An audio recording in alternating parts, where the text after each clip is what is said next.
নমস্কার, জয় শ্রীকৃষ্ণ, রাধে রাধে। আজকে বৃহস্পতিবার সকাল, ট্যাংরা মাছ ভাজা হচ্ছে। সাদা জিরা আর কালির জিরা ফোড়ন দেব।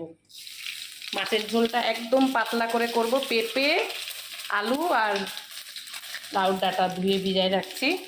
রুগীর খাবার এটা একদম।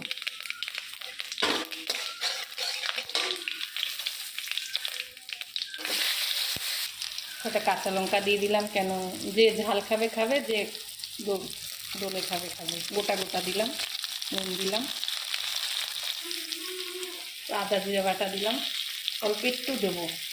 অনেকদিন সকালবেলা কোনো ভিডিও করি না, আজকে একদম মাছের ট্যাংরা মাছের ঝোলটা করবো একদম হালকা করে, পাতলা করে।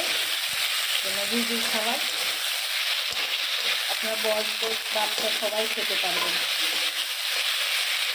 12 টাকা করে ট্যাংরা মাছের ঝোল।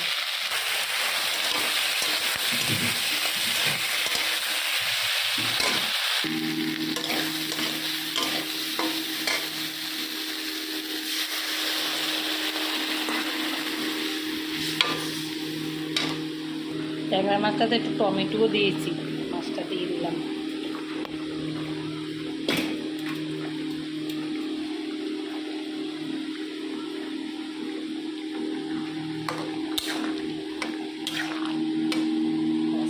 হালকা একটু ফুটবে, নামিয়ে দেবো। এই নামিয়ে দেবো, মাছটা দিচ্ছি আর হালকা ফুটুক, নামিয়ে দেবো। মাছের ঝোলটা নামিয়ে দিচ্ছি একটু ধনেপাতা দিয়ে। হয়ে গেছে মাছের ঝোলটা, হয়ে গেছে, নামিয়ে দিচ্ছি। প্রবাসী ভাইরা যে যেখান থেকে আমার ভিডিওগুলো দেখেন, একটু লাইক, কমেন্ট, শেয়ার, একটু সাবস্ক্রাইব করবেন। আর সবাই ভালো থাকবেন। রাখি, নমস্কার।